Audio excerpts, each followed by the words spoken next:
UEFA bỏ luật bàn thắng trên sân khách làm tăng tính công bằng. Nhưng bóng đá cũng không giống như cuộc đời, phải có chút hên xui và không lên công nghệ về công bằng tuyệt đối làm gì, làm mất đi tính kịch tính.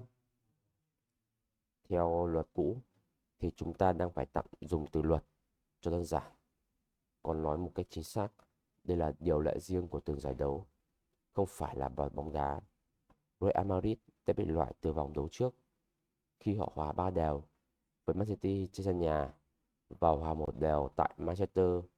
Ngược lại, đáng lẽ kết quả hòa 2-2 có được trên sân Bayern Munich phải là một lợi thế rất lớn cho họ trước trận lượt về. Nhưng Real Madrid hiện chỉ có đang ưu thế bình thường của một đội chủ nhà. Như mọi người đã biết, UEFA đã bãi bỏ luật bàn thắng trên sân đối phương từ đầu mùa bóng 2021-22. Ngày xưa, UEFA giới thiệu luật này vào năm 1965 và nó đứng vững hơn nửa thế kỷ cho bóng đá. Rất nhiều giải đấu đã học theo, dùng luật bàn thắng trên sân đối phương để phân định kẻ thắng người thua trong thể thức đấu loại trực tiếp.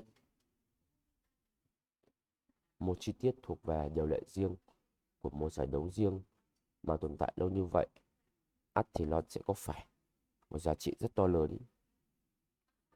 Bóng đá đỉnh cao từng có khá nhiều điều lệ bị khai tử nhanh chóng chỉ vì quan điểm riêng của chủ giải. Ngay sau đó đã lộ rõ sai lầm. Bóng đá là môn chơi của hàng ngàn quan điểm, lý luận.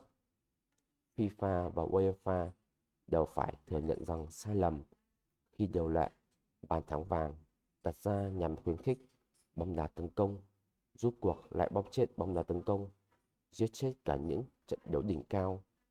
Khi bàn thắng vàng được điều chỉnh thành bàn thắng bạc thì thực chất đó là lộ trình che giấu thất bại trong cách nghĩ của FIFA và UEFA. Luật bàn thắng trên sân đối phương thì khác hẳn. Nó có ý nghĩa và giá trị chuyên môn rất là cao, lại liên quan đến rất nhiều kịch tính, chi tiết quan trọng làm cho bóng đá rất hấp dẫn. Hòa Real Madrid hoặc Bayern là điều bình thường, dù ở một mức độ nào đó làm được như thế là rất vẻ vang. Nhưng hòa mà lại ghi đến 3 bàn ngay trên sân Bernabeu hoặc ghi 2 bàn trên sân Allianz Arena thì đấy là đều những câu chuyện khác hẳn. Người ta phải gọi Bernabeu và vài sân bóng nổi tiếng khác là thánh địa. Sân bóng có cả phần hồn của nó. Và rồi cảm xúc sẽ như thế nào khi cầu thủ của đội khách ghi được bàn thắng quan trọng tại những thánh địa như vậy. Bây giờ khi UEFA bãi bỏ luật bàn thắng trên sân đối phương thì một cặp đấu knock-out ở Champions League coi như sẽ trở thành trận đấu 180 phút chia thành hai nửa, 90 phút. Vâng, khi đó sẽ có thêm 30 phút hiệp phụ.